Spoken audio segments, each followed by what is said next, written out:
All right, what's up? What's cracking, everybody? Hope everybody's doing well out there today. It's me, your homie, your ace, the one and only D'Lo, aka D'Lo the Vet Bro, or just plain old Lopez. Or for those that really know me, it's Danny. So, what's up, everybody? Happy Friday. I hope everybody is enjoying their week. Well, the beginning of their weekend. I know it's 1:34 here in San Antonio, Texas, and just got some things on my mind I want to go ahead and talk about before I call it a day, y'all. Let's talk about this week. Let's wrap it on up, man. First things first, the convention went well, I guess. The way it closed up, the DNC convention, it closed up really well. I'm not gonna lie, Kamala delivered the hell out of that speech. Pretty damn strong.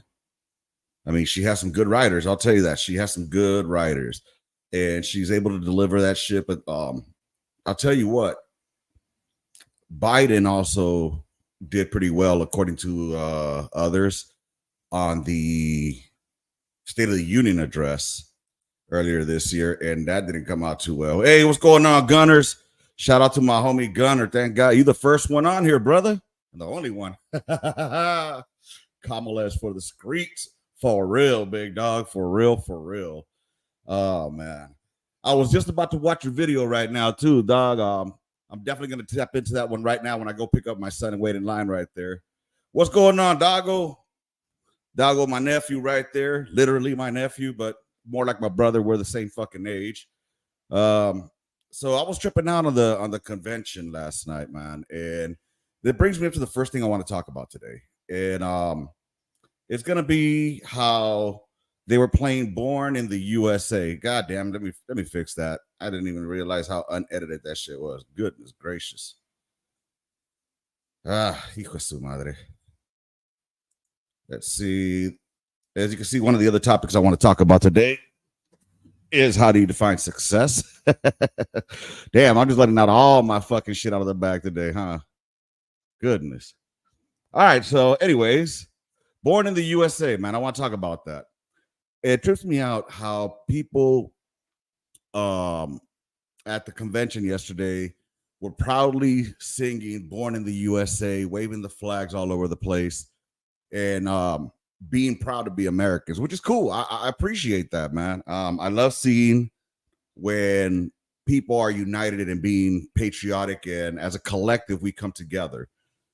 The only thing I really wish is that they would have picked a different song to play.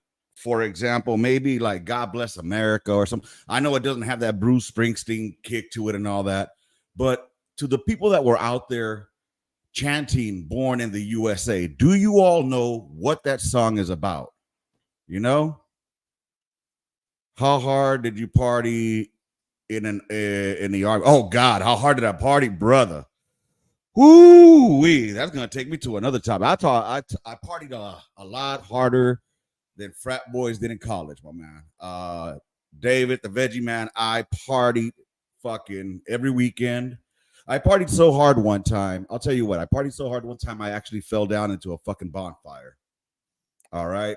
I'm talking about bonfire. I still say that I was pushed into the fire, but allegedly I fell into it. I'll say it was too much Don P.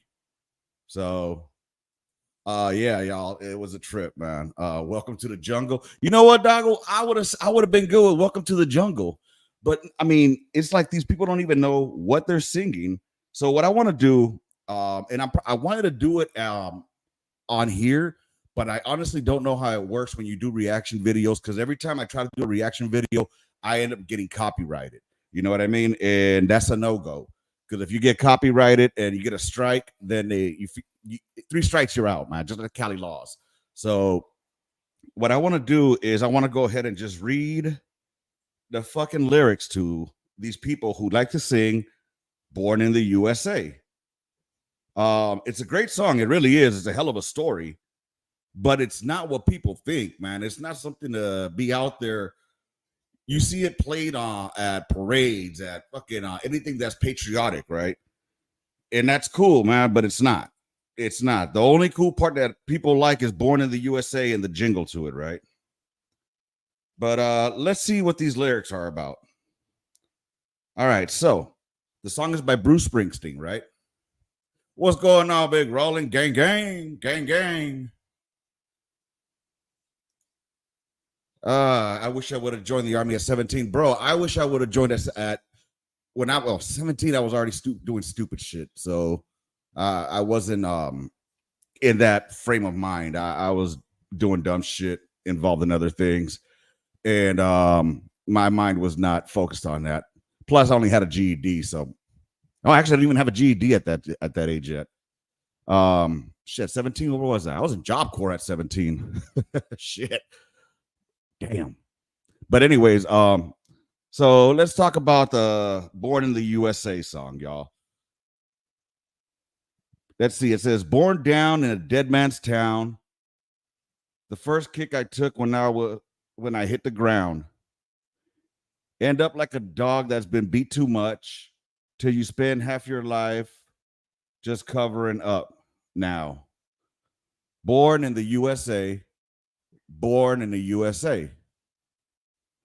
I was born in the USA. Then it says, got in a little hometown jam. So they put a rifle in my hand, sent me off to a foreign land to go and kill the yellow man. I was born in the USA. I was born in the USA. Come back home to the refinery. Hired man says, son, if it was up to me. Went down to see my VA man. He said, son, don't you understand now?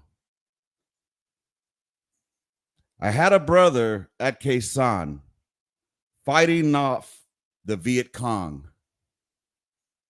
They're still here. He's all gone. He had a woman he loved in Saigon. I got a picture of him in my arms. Down in the shadow of the penitentiary, out by the gas fires of the refinery, I'm 10 years burning down the road, nowhere to run, ain't got nowhere to go. Born in the USA. Born in the USA. All right, so that's what I wanted to talk about right there. Does that sound like it's a song that you want to be playing during some kind of a patriotic event? It really isn't. So, gang, what's crack-a-lackin'? What's crack-a-lackin' is Friday, Gary. It's fucking a day that we're going to hang out and just chill, baby. And let's see. What's going on here? Water's a year. Water's a year. Water's a year. I don't get that one. That's like the song Star Spangled Banner, another song people sing not knowing the meaning. Well, if you're talking about after the first on the second, not the second verse, but the second, like if you go out through the whole pages, yeah, I feel what you're saying on that. But the Star Spangled Banner was written by Francis Scott Key while he was on a prison ship, and he was watching a battle that was going on during the War of 1812. And as the prisoners that were on that boat ship were asking what was happening, he was writing down what had happened. And well, long story short, that's where you get the whole rockets very clear, the bombs bursting in air, gave proof that the flag was still there. So, I mean, but yeah, if you go into the next couple of pages of it, it gets a bit controversial from what I've heard. I haven't gone past that first portion because it's that first portion that is the national anthem to me. Let's see. RFK announcement in 30 minutes. Yeah, I'm sure we all know what he's gonna announce, man. We know that he's gonna end up dropping out and that he's gonna endorse Trump. I really wish, I'm not gonna lie, I really wish that we could have a third party involved, because RFK I think he would have been a very good viable source or candidate. I'm 23, might go, but I'm trying to get around MHS Genesis system by doing the opt-out process of health info exchange. I have no idea what that is. David, I'll tell you what. The Army has waivers for everything. Everything, everything. So I would say definitely that if you really want to do it, go talk to a recruiter. And before you sign anything, before they do any kind of checks, ask them what it is you can do in order to get in. Because I'm gonna tell you what, when I first got into the Army, I still had a big ass felony on my record. All right. And I thought that that felony was going to keep me from joining the Army. What ended up happening was, since the war kicked off, they were able to loosen the standards a bit. And I had a couple things going against me. One, I was 27. I was going to be 27 my first day of boot camp. I have a felony record, and also I only had a GED. So those three things were fucking hindering me from joining the military. Well, honestly, it was four things. I had certain tattoos on my body at the time that were considered disqualifications from the military, and I had to cover those up in order to enlist.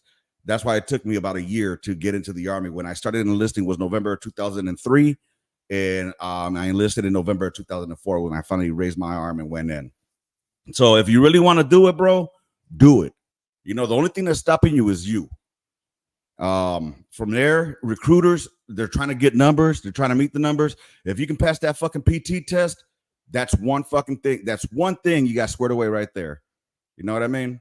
So let's see. Oops, meant to say I wasted a year. Oh, okay. I feel you, Gary. I feel you. The rest of the song. Yeah, I feel you on that, big dog. I feel you. I haven't read the whole thing. I understand that there is some controversial stuff in there. I think it has to do with like regarding slavery or just racism. I'm not 100% sure. I don't want to speak on something I don't know. But it's definitely something, you know what, I could tap into. Or Dago, we could fucking finally do a podcast whenever. So for those that don't know, Dago Menlo is a family member of mine. He's my nephew. People think when I say my nephew, he's probably like a 15-year-old or something. No, he's 46 years old, just as me. We grew up together. And I think that will be a great topic that we could have, Dago, if you want to join me on the podcast, and we could definitely chop it up about that, man. You know, him and I have great conversations when he was just here recently in Texas.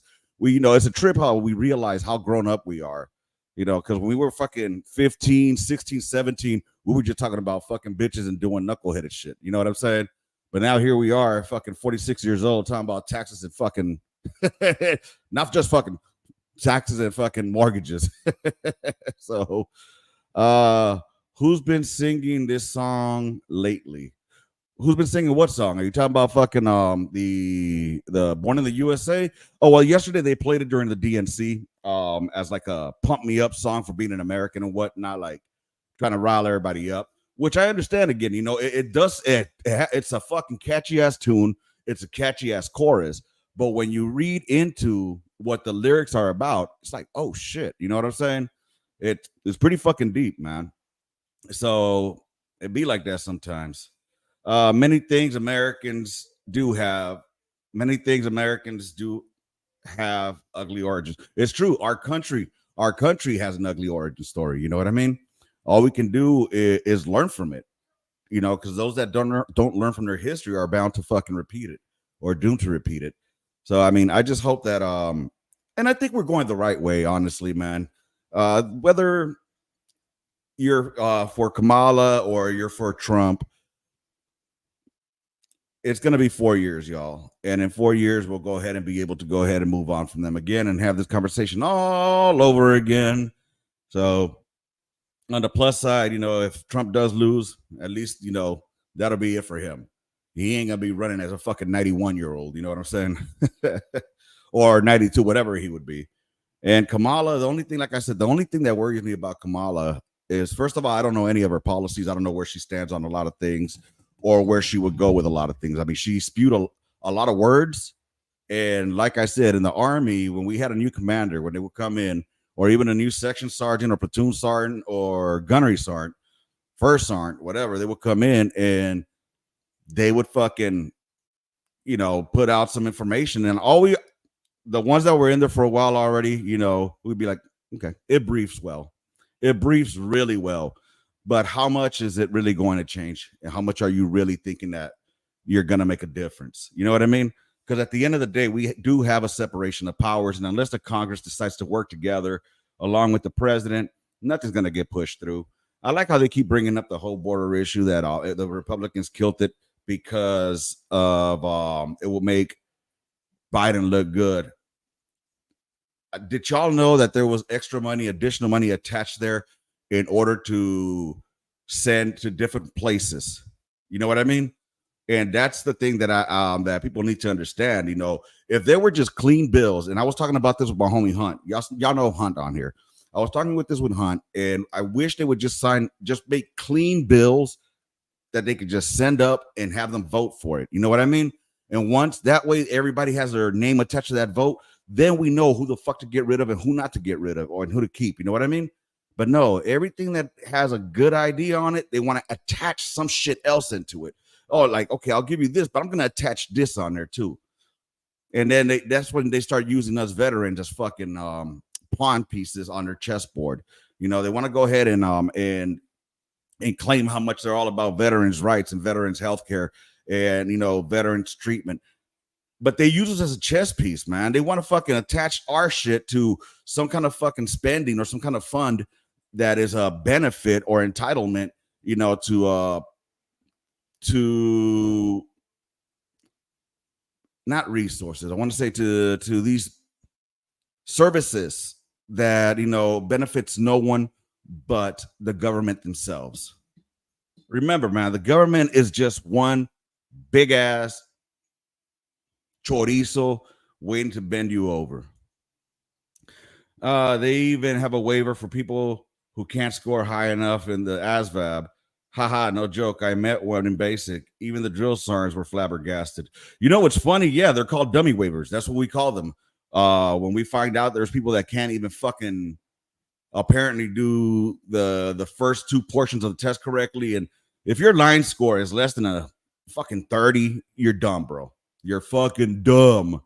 It's not that difficult to get in the military. It really isn't. It really fucking isn't, man. And being in the military, I don't know why it's gotten so stigmatized to join the military. Did some of us come back a little fucked up from war? Yes. Yes, we did. 100%. Some of us came back a little bit fucked up and have a little bit of a problem reintegrating into the fucking society again. But I'll tell you this much. If only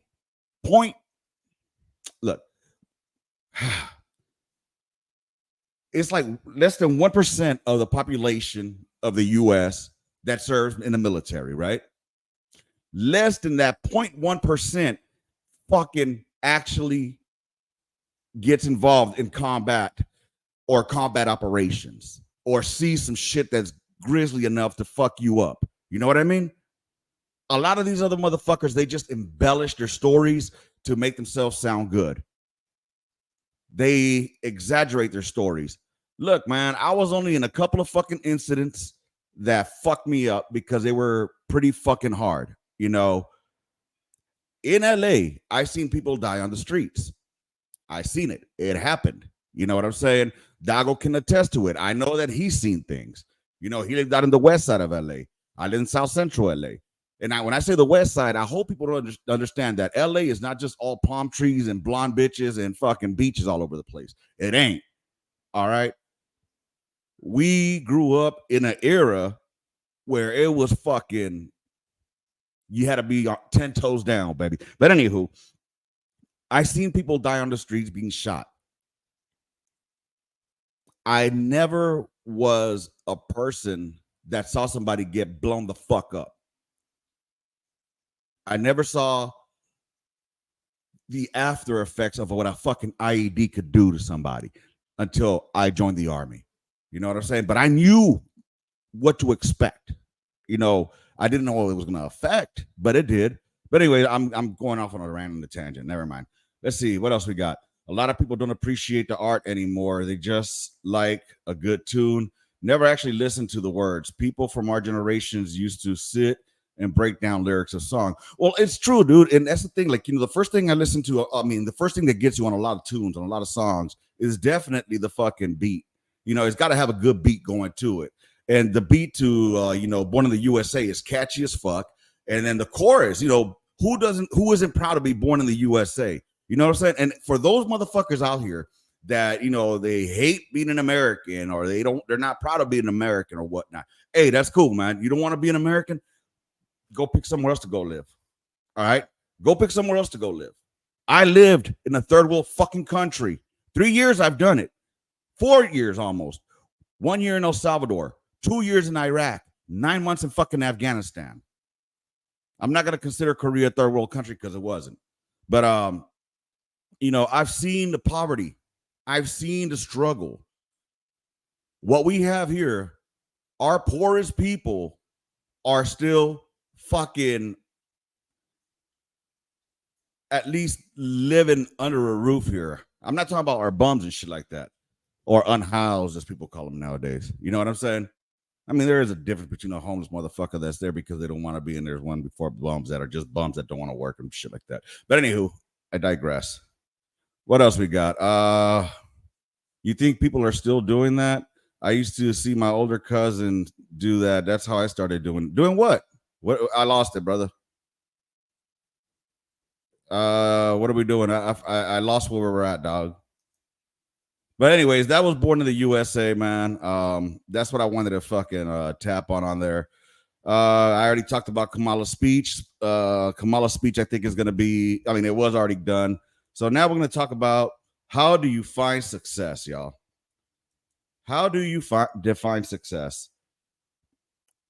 And I really want to know in the comments, for those that are in here, what is it that you use to define success? You know what I mean?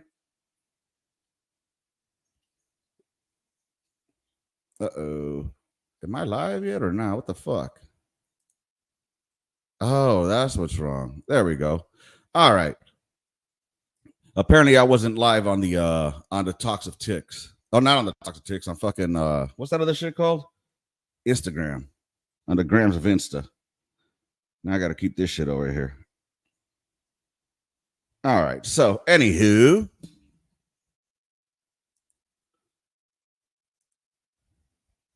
a lot of people don't appreciate the art anymore. They just like a good. Oh yeah. I'm tracking that part. You think people are still doing that? I'm still trying to. Doing what, Roland? I must have got lost somewhere in the mix, brother.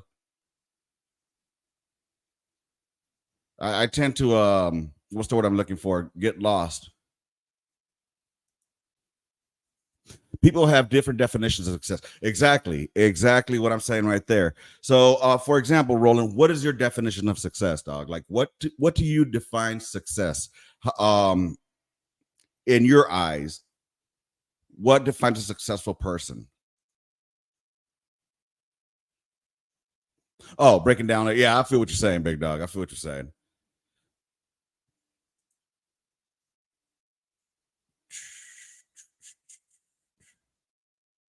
So, for those that are coming in right now, how do you define success? What is it, in your opinion, that makes someone successful?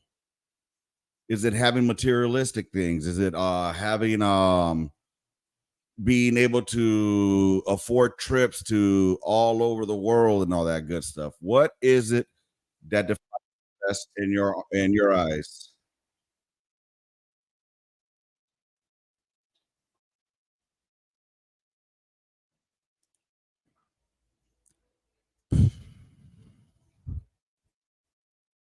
Born in the USA.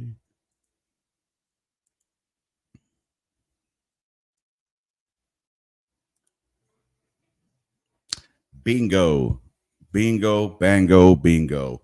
That is my same definition. That's why I'm telling you, Doggo. Me and you are fucking twins, just born 8 days apart. That's all it is, man.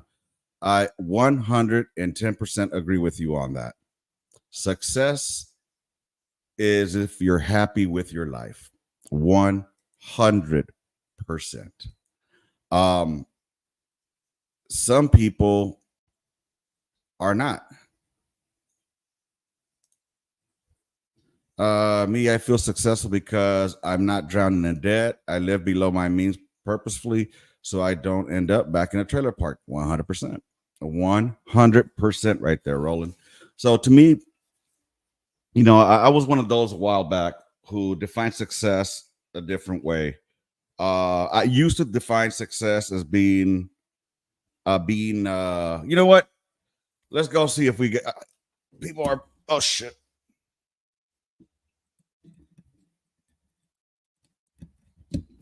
Let's go ahead and see if what RFK is saying, y'all. All right, YouTube. Let's see if they don't kick me off. RFK Jr. live.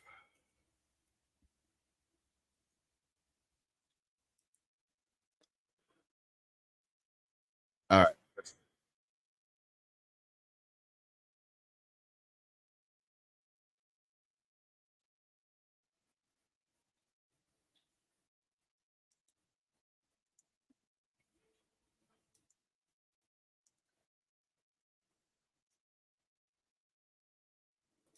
I'm here to tell you that I will leverage your tremendous accomplishments. All right, let's see what my boy got to say. The ideals that we share, the ideals of peace, of prosperity, of freedom, of health, all the ideals that motivated my campaign. I'm here today to describe the path forward that you've opened with your commitment and with your. Are you guys able to hear it for those that are watching? Now, in an honest system, I believe that I would have won the election. In a system that like kind that my father and my uncles thrived in, a system with open. Hey, what's going on, Pineapple? How you doing, big dog? Primaries with regularly scheduled debate, with fair primaries, and with a truly independent media untainted by government propaganda and censorship. That's fucked up, dog. My boy has a disease. Everything would be different. That fucked up his voice. After all, the polls consistently showed me beating each of the other candidates, both in favorability and also in head-to-head matchups. But I'm sorry to say that while democracy may still be alive at the grassroots, it has become little more than a slogan for our political institutions, for our media, facts, and for our government, and most sadly at all for me, the Democratic Party. His own family abandoned him. They wouldn't even support him. His own fucking family. The Democratic Party set itself to dismantling it, lacking confidence in its candidate, that its candidate could win in a fair election at the voting booth. The DNC waged continual legal warfare against both President Trump and myself. Each time that our volunteers turned in those towering boxes of signatures water. To get on the ballot. The motherfucker's not a snork, fool. He's not SpongeBob. State after state, attempting to erase their work and to subvert the will of the voters who had signed those petitions. It deployed DNC-aligned judges to throw me and other candidates off the ballot and to throw President Trump in jail. It ran a sham primary that was rigged to prevent any serious challenge to 100%. Then, when a predictably bungled debate performance precipitated the palace coup against President Biden, the same shadowy DNC operatives appointed his successor, also without an election. They exactly. A candidate who was so unpopular with voters that she dropped out in 2020. Nobody voted for Kamala during the primaries. My uncle and my father both relished debate. They prided themselves on their capacity to go toe-to-toe with any opponent in the battle over ideas. They would be astonished to learn of a Democratic Party presidential nominee who, like Vice President Harris, has not appeared in a single interview or an unscripted encounter with voters for 35 days. This is profoundly undemocratic. How are people to choose when they don't know whom they are choosing? And how can this look to the rest of the world? Exactly. My father and my uncle were always conscious of America's image. I've said it many times. The Democrats of today are not the same Democrats of the Kennedy era. Democratic processes and the leader of the free world. Instead of showing us her substance and character, the DNC and its media organs engineered a surge of popularity for Vice President Harris based upon, well, nothing. No policies, no interviews, no debates, only smoke and mirrors and balloons in a highly produced Chicago circus. There Exactly. in Chicago, a string of Democratic speakers mentioned Donald Trump 147 times just on the first day. Well, who needs a policy when you have Trump to hate? In contrast, at the RNC convention, President Biden was mentioned only twice in 4 days. I do interviews every day. Many of you have interviewed me. Anybody who asks gets to interview me. Theo Vaughn interviewed Some him. days I do as many as 10. President Trump, who actually was nominated and won an election, also does interviews daily. How did the Democratic Party choose a candidate that has never done an interview or debate during the entire election cycle? We know the answers. They did it by weaponizing the government agencies. They did it by abandoning democracy. She hasn't They did got it by one vote suing or the spoke to a opposition single voter. Of course and not, by dog. disenfranchising Of course not. American voters. What most alarms I think me you made a great is now point the Democratic I hadn't Party thought about. conducts its internal She hasn't affairs actually spoken or to a runs its single voter. candidates. What No alarms interviews, me no is the resort podcasts, to no town halls, no censorship debates. and Of media course not, control Cryptid, because if she does, people are going to and the see the weaponization of same federal agencies. Kamala that When a they U.S. got when she president talked about the colludes with border. or outright coerces media I'm telling you, companies to she can censor deliver a political speech, speech, it's an attack on our most but she sacred can't right of fucking free deliver a expression. thought. And that's the very right upon which all of our other constitutional rights rest.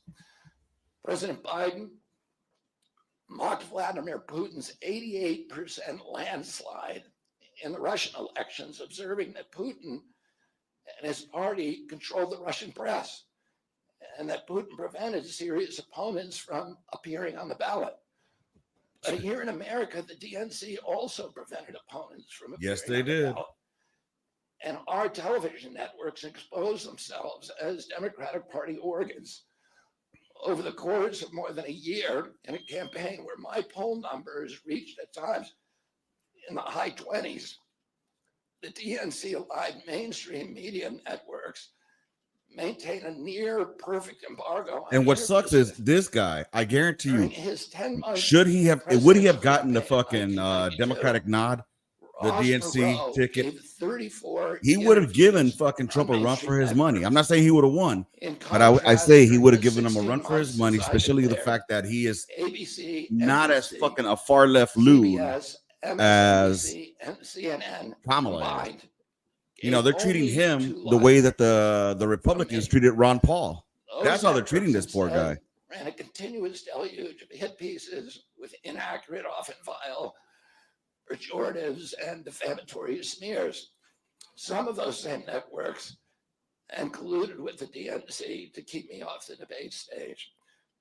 Representatives of those networks are in this room right now, and I'll just take a moment to ask you to consider the many ways that your institutions have abdicated this really sacred Do me a favor, y'all. If you haven't done so yet, hit the like button. Hit the, if you're on YouTube, hit the like. If you're on Instagram, hit the like. If you're on fucking Facebook, hit the like. Fear, skepticism toward authority. Por favor. He's about to announce it, Moya. He's about to announce it right now. And stenographers for the organs of power. You didn't alone. That's what he's in the middle of doing. I kind of picked up on it a few minutes after it had started. The Democratic Party's censorship of social media was even more of a naked exercise of executive power. This week, a federal judge, Terry Doty, upheld my injunction against President Biden, calling the White House's censorship project, quote, the most egregious violation of the First Amendment in the history of the United States of America. Doty's previous 155-page decision details how just 37 What do y'all think, man? Do you guys think that the Democrats lost a good candidate here within RFK Jr.? Biden and his White House opened up a portal and then invited the CIA, the FBI, CISA, which is a censorship agency. It's the center of the censorship industrial complex. DHS, the IRS, and other agencies to censor me and other political dissidents on social media. Even today, users who try to post my campaign videos to Facebook or YouTube get messages that this content violates community standards. 2 days after Judge Doty rendered his decision this week, Facebook was still attaching warning labels to an online petition. You know, Cryptid, that's pretty crazy right there, right? If he does go work for the CIA, being that they did take out his dad and uncle, that will be pretty fucking was once the ironic. of the First Amendment and democratic principles. I don't know enough to know about his background for him to be in charge of the CIA, though. Systemic attack on democracy. It also, the media justifies their censorship on the grounds of combating misinformation, but governments and oppressors don't censor lies. They don't fear lies. They fear the truth. And that's what they censor. Like Cryptid, would you be able to type in here, letting me know, like, any of this to sound what is an example of what he's done that could place him at the head of the CIA? I'm not trying to be a dick. I'm just I'm honestly trying to be curious. And it's a journey that I signed up with.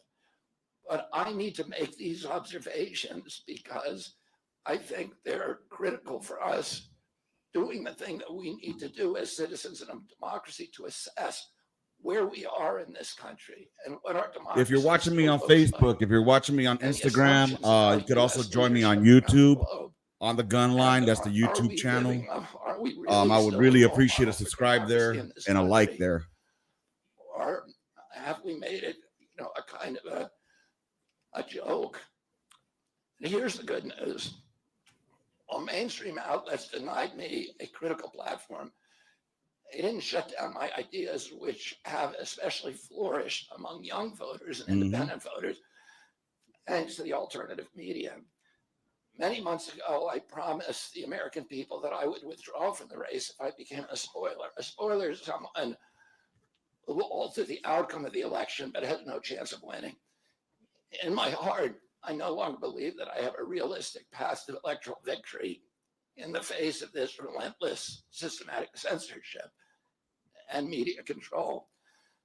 So I cannot in good conscience ask my staff and volunteers to keep working their long hours or ask my donors to keep giving when I cannot honestly tell them that I have a real path to the White House. Furthermore, our polling consistently showed that by staying on the ballot in the battleground states, I would likely hand the election over to the Democrats. And that's what we don't want, Chief. With whom I disagree on the most existential issues, censorship, war, and chronic disease. Oh, I want everyone to know that I am not terminating my campaign. I am simply suspending it and not ending it. My name will remain on the ballot in most states. If you live in a blue state, you can vote for me without harming or helping President Trump or Vice President Harris. In red states, the same will apply. I encourage you to vote for me. And if enough of you do vote for me, and neither of the major party candidates win 270 votes, which is quite possible. In fact, today our polling shows them tying at 269 to 269. Damn. And I could conceivably still end up in the White House in a contingent election. But come on, let's be real. About 10 battleground states where my presence would be a spoiler. I'm going to remove my name. I've already started that process and urge voters not to vote for me. It's with a sense of victory and not defeat that I'm suspending my campaign activities. Not only did we do the impossible by collecting 1 million signatures, we changed the national political conversation forever. Chronic disease, free speech, government corruption, breaking our addiction to war, pandemics have moved to the center of politics. I can say to all who have worked so hard the last year and a half, thank you for a job well done. Three great causes drove me to enter this race in the first place, primarily. And these are the principal causes that persuaded me to leave the Democratic Party and, and run as an independent. And now to throw my support to President Trump. The causes were free speech, a war in Ukraine, and the war on our children. Amen. I've already described some of my personal experiences and struggles with the government's censorship industrial complex. I want to say a word about the Ukraine war. The military industrial complex has provided us with a familiar comic book justification. I'm thinking the CDC, Cryptid, to be honest, especially with his stance on Vladimir Putin the immunizations. from invading the Ukraine and then to thwart his Hitler-like march across Europe. In fact, tiny Ukraine is a proxy in a geopolitical struggle. Facts. Initiated by the ambitions of the U.S. neocons or American global hegemony. I'm not excusing Putin for invading Ukraine. He had other options. But the war is Russia's predictable response to the reckless neocon project of extending NATO to encircle Russia, a hostile act. The credulous media rarely explain to Americans that we unilaterally walked away from 2 intermediate nuclear weapons treaties with Russia and then put nuclear-ready Aegis missile systems in Romania and Poland. This is a hostile act. And that the Biden White House repeatedly spurned Russia's offer to settle this war peacefully. The Ukraine war began in 2014 when U.S. agencies overthrew the democratically elected government of Ukraine and installed a hand-picked pro-Western government that launched a deadly civil war against ethnic Russians in Ukraine. In 2019, America walked away from a peace treaty, the Minsk Agreement, that had been negotiated between Russia and Ukraine by European nations. And then in April of 2022, we wanted the war. In April of 2022, President Biden sent Boris Johnson to Ukraine to force President Zelensky to tear up a peace agreement that he and the Russians had already signed, and the Russians were withdrawing troops from Kiev and Donbass and Lugansk. And that peace agreement would have brought peace to the region and would have allowed Donbass and Lugansk. Is that the same peace agreement that England? President Biden stated that month that his objective in the war was regime change in Russia. There we go with Defense that. Secretary Lloyd Austin simultaneously explained that America's purpose in the war was to exhaust the Russian army, to degrade its capacity to fight anywhere like they else did in the Cold War. These objectives, of course, have nothing to do with what they were telling Americans about protecting Ukraine's sovereignty. Ukraine is a victim in this war, and it's a victim of the West. Yep. Since then, of Russia and both Russia and the West. Since then, we have, since tearing up that agreement, forcing Zelensky to tear up the agreement, we've squandered the flower of Ukrainian youth, as many as 600,000 Ukrainian kids and over 100,000 Russian kids, all of whom we should be mourning, have died, and the Ukraine's infrastructure is destroyed. The war has been a disaster for our country as well. We squandered nearly $200 billion already, and these are badly needed dollars in our communities, suffering communities all over our country. The Nord Stream pipeline sabotage and the sanctions have destroyed Europe's industrial base, which formed the bulwark of U.S. national security. A strong Germany with a strong industry is a much, much stronger deterrent to Russia, and a Germany that is deindustrialized and turned into just an extension of the U.S. military base. We've pushed Russia into a disastrous alliance with China and Iran. We're closer to the brink of nuclear exchange than at any time since 1962. And the neocons in the White House don't seem to care at all. Our moral authority and our economy are in shambles, and the war gave rise to the emergence of BRICS, which now threatens to replace the dollar as the global reserve currency. This is a first-class calamity for our country. Judging by her bellicose, belligerent speech last night in Chicago, we can assume that President Harris will be an enthusiastic advocate for this and other neocon military adventures. And President Trump says that he will reopen negotiations with President Putin. If you haven't watched Oliver Stone's documentary on Putin called The Putin Interviews, I'd recommend it. He interviewed him over 2 years for show. Oh, no shit. Last summer, oh, is it on Showtime? I'm going to have to check that out. Give me a second, y'all.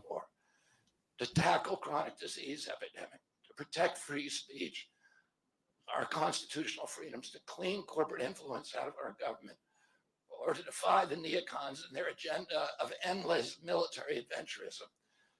But now one of the two candidates has adopted these issues as his own, to the point where he has asked to enlist me in his administration. I'm speaking, of course, of Donald Trump. Less than 2 hours after President Trump narrowly escaped assassination, Callie Means called me on my cell phone. I was then in Las Vegas. Callie is arguably the leading advocate for food safety, for soil regeneration, and for ending the chronic disease epidemic that is destroying America's health and ruining our economy. Callie has exposed the insidious corruption at the FDA, the NIH, the HHS, and the U.S. All right, yeah, I definitely will have to watch that. Is it on? Callie had been working on. Is it on Showtime or is it on another streaming service? Because I mean, I don't have Showtime, and I ain't about to go pay for another motherfucking. Those subjects have been I stopped DirecTV because of how expensive it was. I was delighted when Callie told me that day that he had also been advising President Trump. He told me President Trump was anxious to talk to me about chronic disease and other subjects, and to explore avenues of cooperation. He asked if I would take a call from the president. President Trump telephoned me a few minutes later, and I met with him the following day. A few weeks later, I met again with President Trump. Like I said, man, if you guys are watching me on Facebook, do me a quick solid. Jump over to the YouTube On the Gun Line YouTube channel. Just type in On the Gun Line or On the Gun Line podcast, and it'll pop up. And do me a favor, hit me up on the on there, subscribe, and comment on there. We talked about Abraham Lincoln's team of rivals. That arrangement would allow us to disagree publicly and privately and fiercely, if need be, on issues over which we differ, while working together on the existential issues upon which we are in concordance. I was a ferocious critic of many of the policies during his first administration, and there are still issues and approaches upon which we continue to have very serious differences. And there's nothing wrong with that. That's what politics are all about. Issues like ending the forever wars. For real. Ending the childhood disease epidemics, securing the border, protecting freedom of speech, unraveling the corporate capture of our regulatory agencies, getting the U.S. intelligence agencies out of the business of propagandizing and censoring and surveilling Americans. That'll never happen. And interfering with our elections. That'll never happen. Following my first discussion with President Trump, I tried unsuccessfully to open similar discussions with Vice President Harris. Vice President Harris declined to meet or even to speak with me. Of course. I mean, defending my candidacy is a heart-rending decision for me, but I'm convinced that it's the best hope for ending the Ukraine war. And by the way, how's my audio sound, y'all? Do I sound good, or do I sound like far away, echoey? Let me know so I can make sure I fix this shit. Finally, protecting free speech. I feel a moral obligation to use this opportunity to save millions of American children, above all things. Facts. In case some of you don't realize how dire the appreciate that, Roland. Our children's health and chronic disease in general, I would urge you to view Dr. Carlson's recent interview with Callie Means and his sister, Dr. Casey Means, who is the top graduate of her class at Stanford Medical School. This is an issue that affects all of us far more directly and urgently than any culture war issue. And thank you for saying that, RFK. You know, we're too focused on being the first so and so and who knows what in politics or in the presidency that we're forgetting that there's a lot of tension within the world right now. And we need somebody that has the proper skills in order to any country on earth, twice what they get us navigating through those waters. And yet we have the worst health outcomes of any nation in the world. We're about 79th in health outcomes behind Costa Rica and Nicaragua and Mongolia and other countries. Shout out Nicaragua. Nobody has a chronic disease burden like we have. And during the COVID epidemic, we had the highest body count of any country in the world. We had 16% of the COVID deaths, and we only have 4.2% of the world's population. And CDC says, I know as soon as I start talking COVID that this shit's going to get shut down. But we all know that COVID was a pandemic. The average American who died from COVID had 3.8 chronic diseases. So these were people who had immune system pre-existing, who had mitochondrial dysfunction. And no other country has anything like this. 2/3 of American adults and children suffer from chronic health issues. 50 years ago, that number was less than 1%. God, what's changed? 1%. What has changed? To 66%. In America, 74% of Americans are now overweight or obese, and 50% of our children. 120 years ago, when somebody was obese, they were sent to the circus. There were case reports done about them. Obesity was almost unknown. In Japan, the childhood obesity rate is 3% compared to 50% here. Fuck. Half of Americans have pre-diabetes or type 2 diabetes. When my uncle was president, I was a boy. Juvenile diabetes was effectively non-existent. Jesus. A typical pediatrician would see one case of diabetes during his entire career. Is that now this childhood diabetes thing? Is that a parent's fault though? Kids who walk through his office door is diabetic or pre-diabetic, and the mitochondrial. What do y'all think? Put it in the comments. Is that the parents' fault for providing them all these sugary ass fucking foods, which is now classified as diabetes, and it's costing this country more than our military budget every year. There's been an explosion of neurological illnesses that I never saw as a kid: ADD, ADHD, speech delay, language delay, Tourette's syndrome. My son has speech delay. Epilepsy, ASD, Asperger's, autism.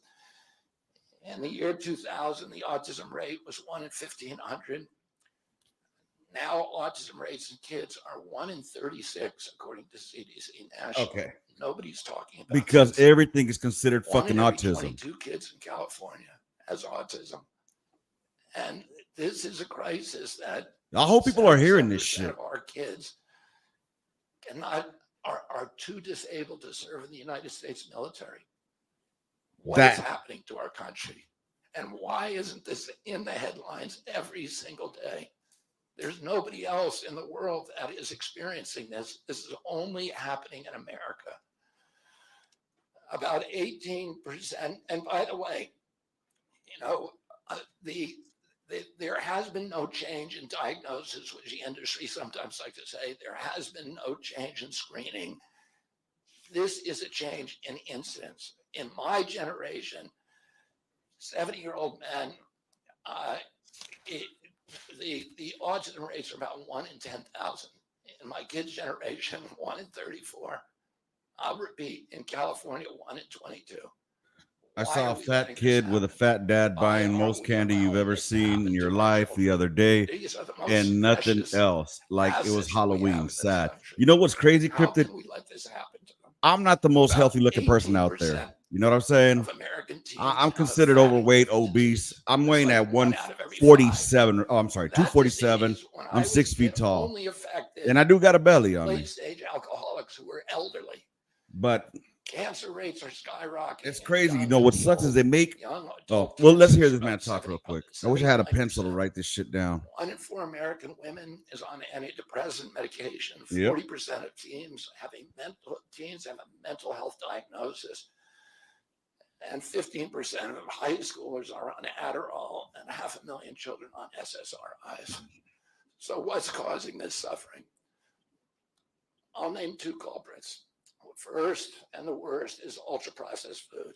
Exactly. About 70% of American children's diet is ultra-processed. Because it's cheaper. It's fucking expensive to buy healthy shit. Consist primarily of processed sugar, ultra-processed grains. And oh yeah, my man is fucking cooking with fucking scientists putting the spices up in that shit with some sazon. The cigarette industry, which purchased all the big food companies in the 1970s and 80s, deployed thousands of scientists to figure out new chemicals to make the food more addictive. And these ingredients didn't exist 100 years ago. Humans aren't biologically adapted to eat them. Hundreds of these chemicals are now banned in Europe, but ubiquitous in American processed foods. The second culprit is toxic chemicals in our food, our medicine. Ooh, he done did it. Pesticides, food additives, pharmaceutical drugs, and toxic waste permeate every Thomas Lee Reynolds. Food nowadays is mostly poison. Agreed right there, big homie. Shout out Thomas Reynolds. I appreciate you being on here. Thank you for sending me that. Nowadays is mostly it is, bro. It is. And the fucked up part is, again, the food ingesting so many of these hormone is the food that we can afford is the poison food, because anything that we want to eat that's quote unquote healthy or fresh which is costs a nut and a half. 6 years earlier than girls were reaching puberty in 1900. Our country has the earliest puberty rates of any continent on the earth. And no, this isn't because of better nutrition. This is not normal. Facts. Breast cancer is also estrogen driven, and it Facts. now strikes 1 in 8 women. We are mass poisoning all of our children. You know what, Cryptid? I'm with you. I think that if he would have ran as a Democrat, I would be supporting this guy over Trump right now, honestly. It seems almost crass to mention the damage it does to our economy. But I'll say it is crippling the nation's finances. When my uncle was president, our country spent $0 on chronic disease. Today, government healthcare spending is almost all for chronic disease.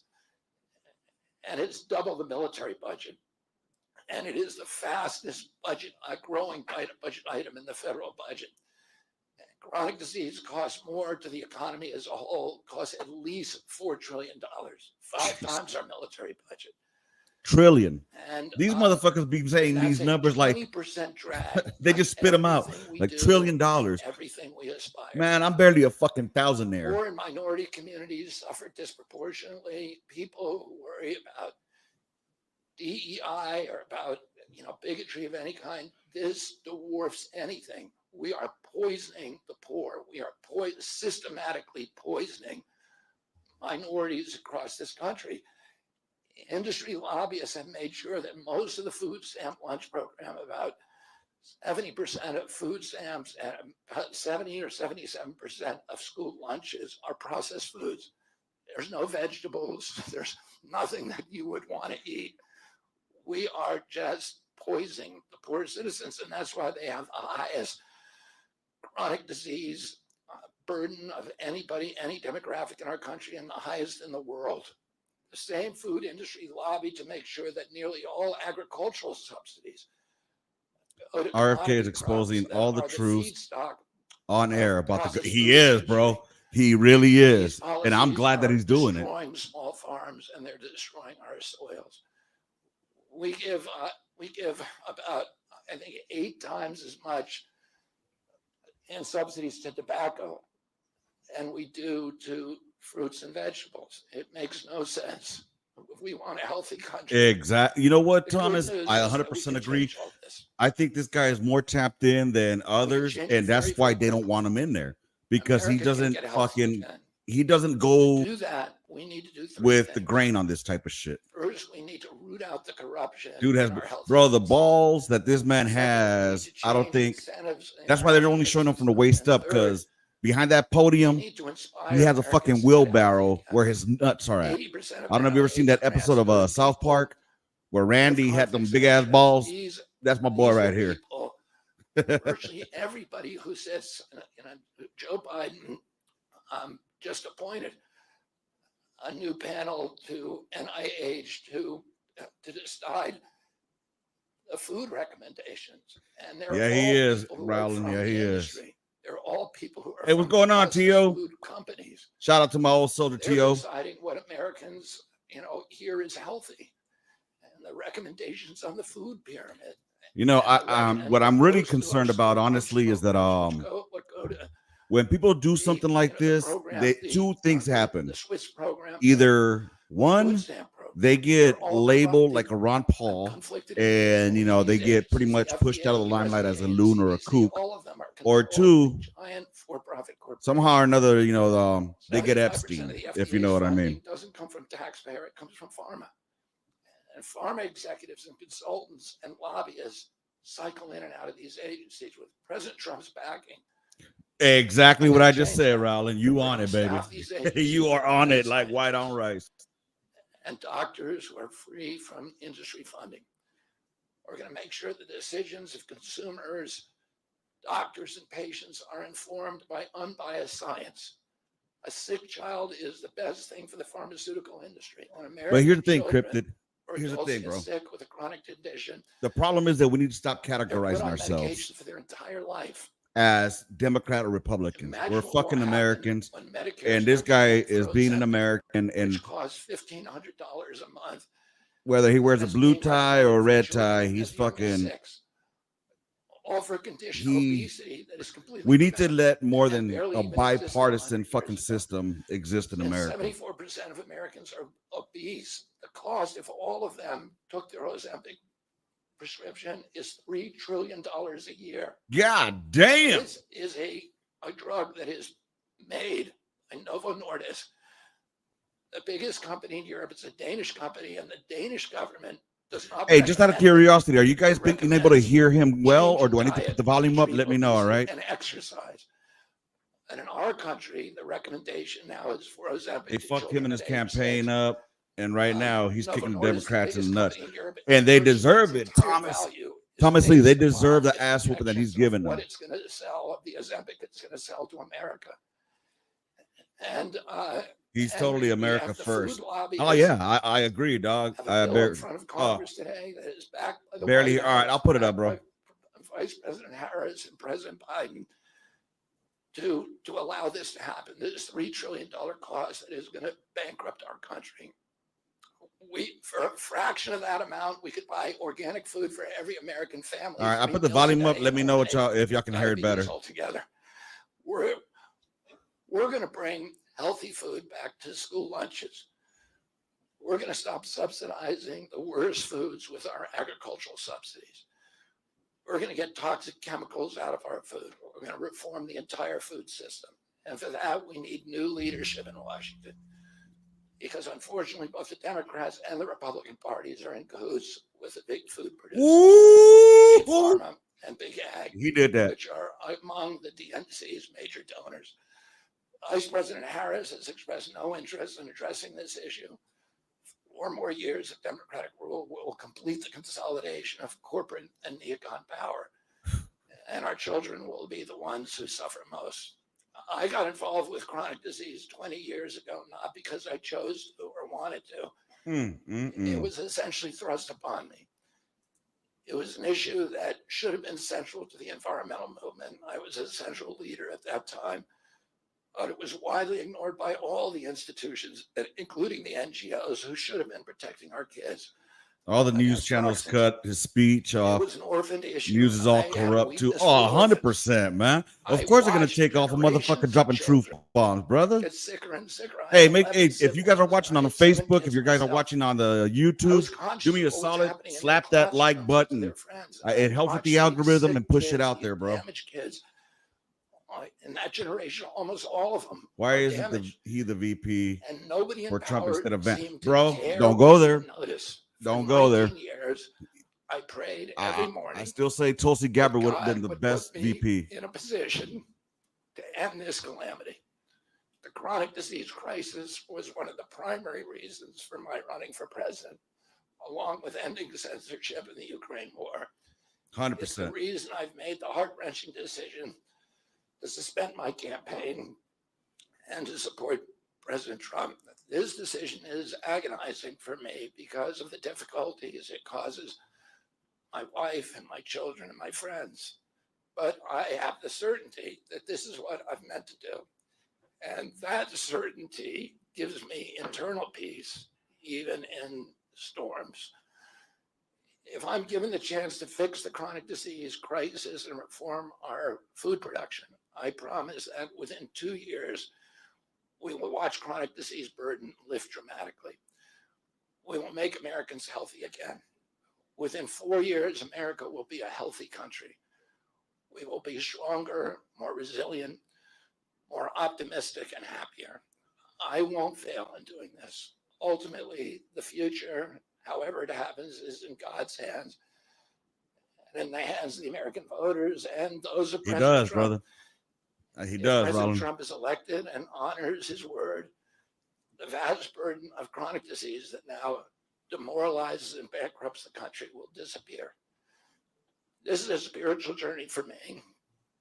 I reached my decision through deep prayer, through hard-nosed logic, and I asked myself, what choices must I make to maximize my chances to save America's children and restore national health?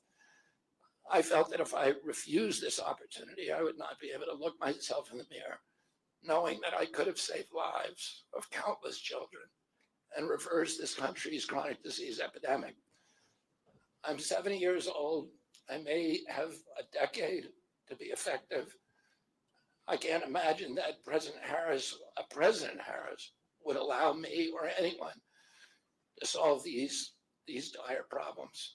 After 8 years of President Harris, any opportunity for me to fix the problem will be out of my reach forever. President Trump has told me that he wants this to be his legacy. I'm choosing to believe that this time he will follow through. His son, his biggest donors, his closest friends, and all support this objective. My joining the Trump campaign will be a difficult sacrifice for my wife and children, but worthwhile if there's even a small chance of saving these kids. Ultimately, the only thing that will save our country and our children is if we choose to love our kids more than we hate each other. That's why I launched my campaign to unify America. Fucking mic drop moment right there, y'all. Made such an enduring mark on the character of our nation, not so much because of any particular policies that they promoted, but because they were able to inspire profound love for our country and to fortify our sense of ourselves as a national community held together by ideals.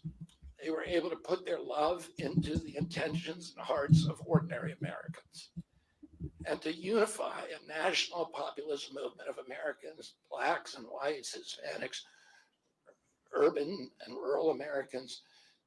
They inspired affection and love and high hopes and a culture of kindness that continue to radiate among Americans from their memory.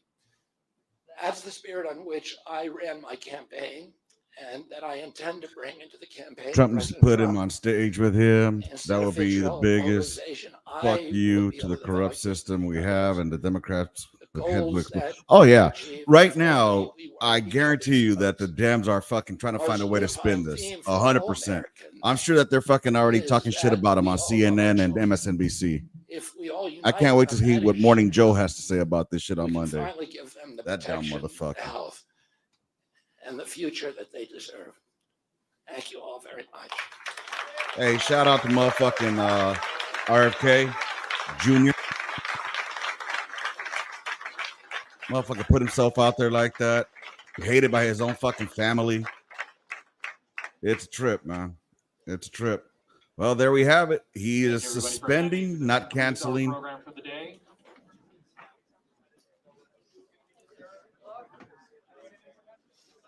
Hopefully, hopefully we can come to a consensus as Americans to stop voting on party lines and start voting on what's good for our country. You know what I mean? Clinton's probably just put it.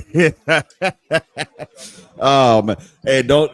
She's probably gonna start tweeting. Hey, I'm sorry to hear about RFK Jr.'s recent depression and that led to his personal demise.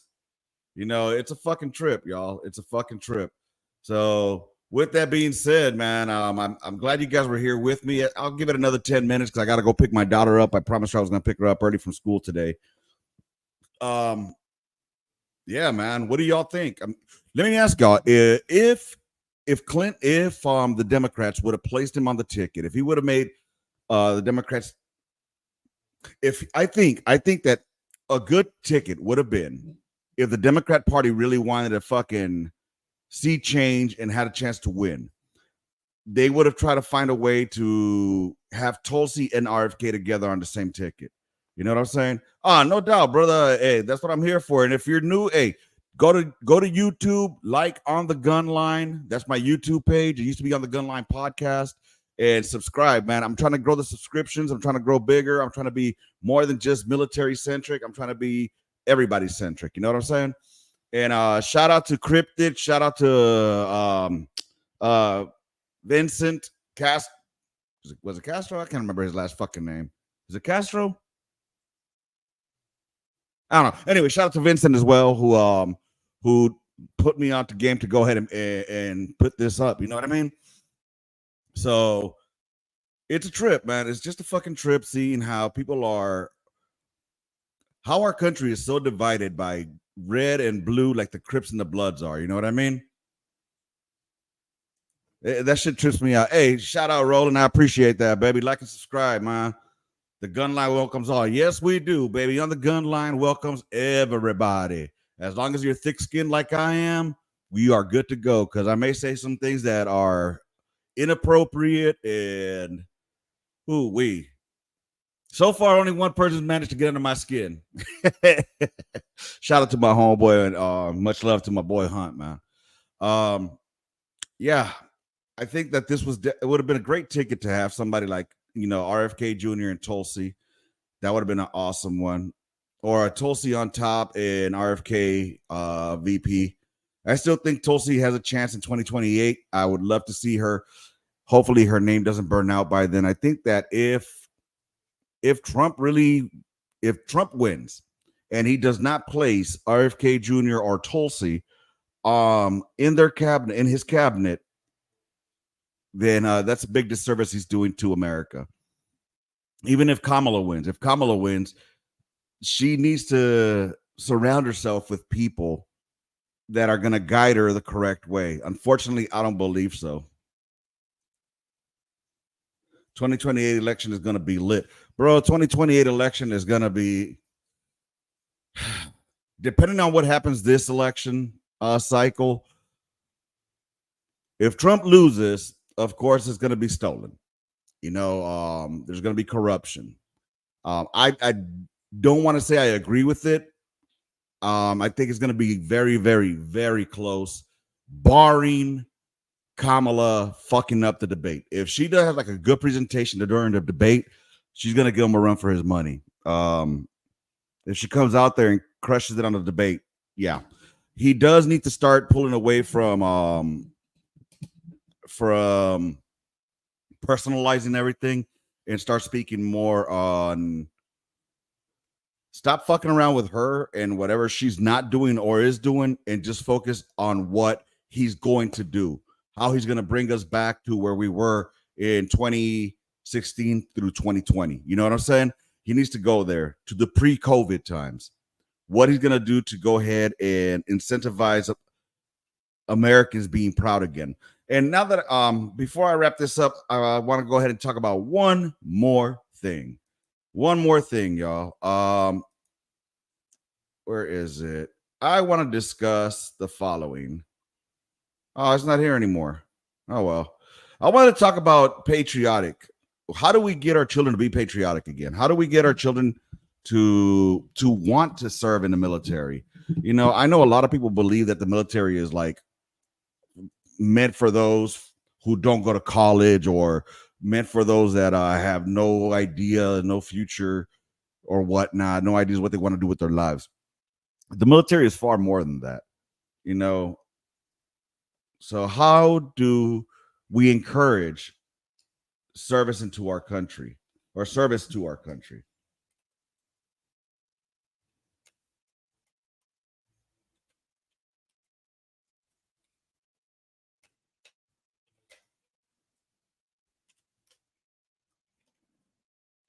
That's what I would like to know. How do we encourage service to our country, y'all? Um, I personally, if my kids decide they want to join the military, I'm gonna encourage it 100%. You know, I do believe in service to our country. I always I have always believed that this country provided my family an opportunity to be more than what we were growing up. And honestly, the best way I think I could have done, or the best thing I could have done for my country, was serve it. You know what I'm saying? As a thank you. And not only that, I had three other brothers that served.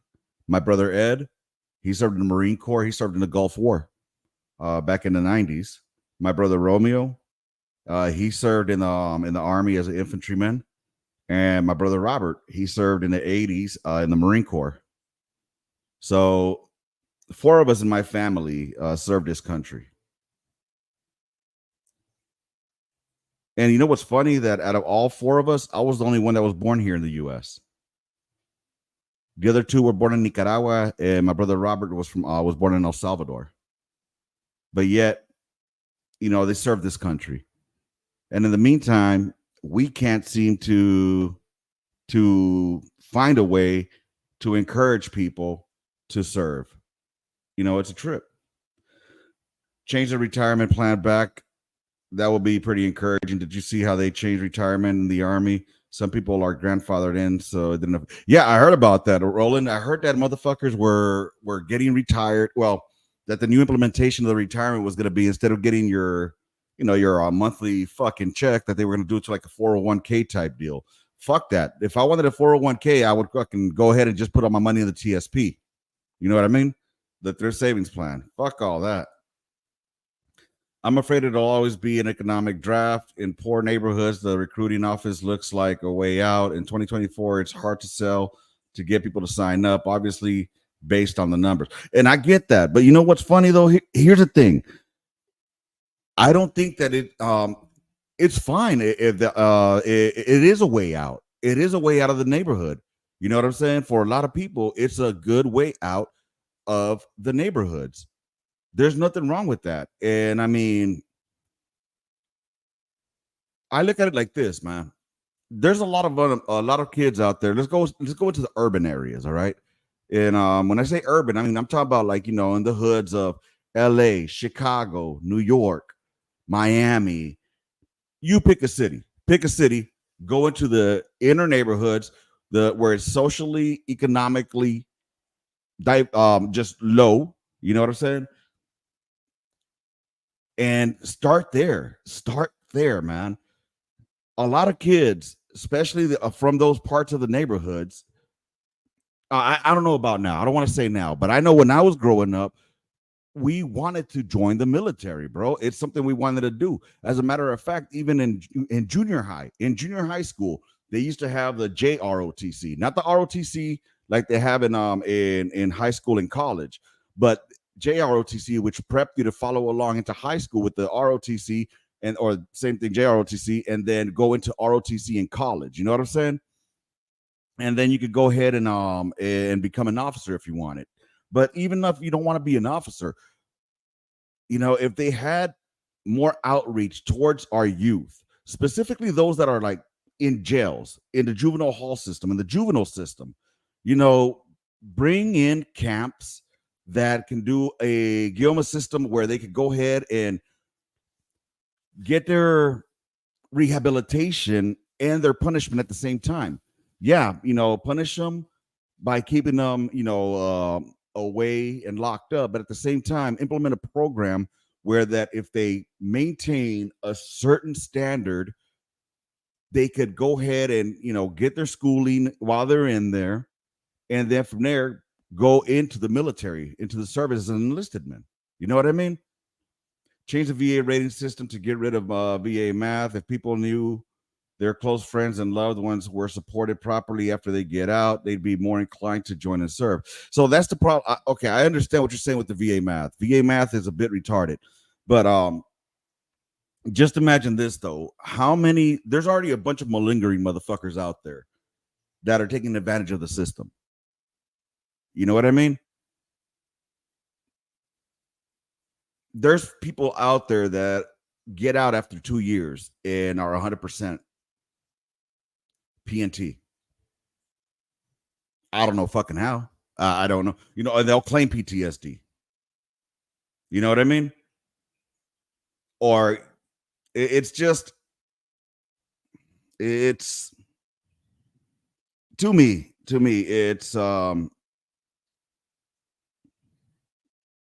it's thievery, man. To me, it's stealing, bro. It's stealing. We need more promotion for trade schools and vocational schools. Right there, 100%. 100%. Unfortunately, it was demonized if you didn't go to college. If you grew up and didn't go to college, if you grew up and didn't have some kind of certificate from a fucking university or something, it's like, oh, you're uneducated. I only have a fucking GED. The last grade I completed was 9th. I went to 10th grade for half a semester at Fremont High School. Not the greatest high school. And that half semester I spent it going to ditching parties. So, I mean, I ended up going to Job Corps, which I got a trade from. Job Corps was definitely a good thing that the government has. It's a very good government funded fucking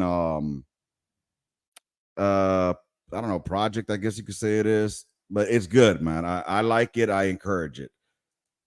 Let's see.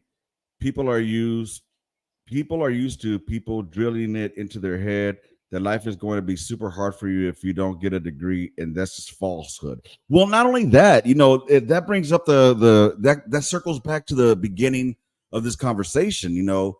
How do you define success?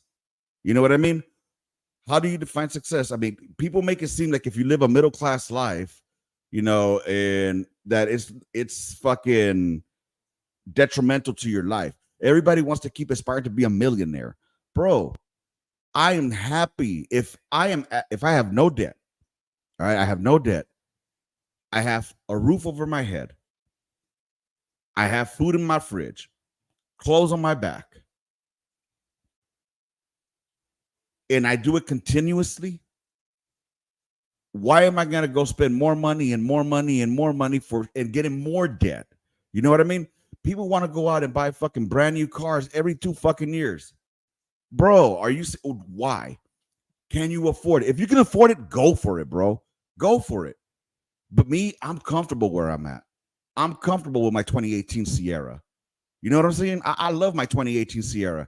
I will never trade that bitch in. My wife is happy with her Volkswagen. You know what I'm saying? Now, if I want something additionally now, if I cannot afford it with cash, I'm not buying it. I am not buying it. For example, I could probably go out and get a motorcycle right now. I want a motorcycle really fucking badly. And I probably could go out and do it. However, I don't want that monthly payment. I'd rather just fucking save the money, pay it outright, and not worry about financing and paying a fucking a monthly goddamn note. You know what I mean? Fuck all that. If the government really wanted to help its veterans out, and dear government, this is to you. This is to you, government. If you ever watch this, you really want to help our veterans out, check this out. For those of us that don't want the GI Bill, how about this? Give us the money that you would have spent on us for college, and let us put that as a down payment on a fucking home. Enough said. Because the biggest bill you will ever have in society is going to be your mortgage. Is going to be your fucking mortgage. So if you really want to help me out, pay my fucking, give me the GI Bill money and let me put that towards the down payment on a house so that my mortgage payment could be lower. That will be a big hookup right there. Just saying. But no, Kamala's talking about she's going to give $25,000 to first generation buyers. People need to go look into that. Oh shit, it's time for me to go ahead and go pick up my daughter. Before we get off, let's go see what she said. Her, I don't want to be a millionaire. That'll put me into a new tax bracket. For real, man. They'll be coming after you, big dog. Oh shit. Have you read the Starship Troopers original novel? It's amazing. You'd love it. Veterans rule the country, and you can only be a citizen, vote, and get benefits if you serve. Bro, that was the whole thing with voting back in the day. That's why women couldn't vote, because they weren't able to get drafted. So, but I do believe that will be a good conversation when I get back. When I get back, I'll probably do a live again, more than likely, or maybe I'll do a video. What do y'all think? Should I go live later on? And I'd like to talk, should military service be required in order to serve in politics? Let's talk about it. I'll catch y'all next time, only here on the Gun Line, y'all. Thanks for being here with me. You guys always show love. I really appreciate it. Anybody wants to donate to support, help the podcast, get new equipment, on the bottom, you'll see it scrolling. PayPal on the gunline at gmail.com, or Cash App is the money sign DLO 1977.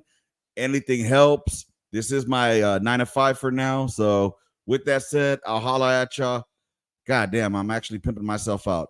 With that said, rounds complete. End the mission. I'll catch y'all next time. Only on the Gun Line, y'all. Deuces.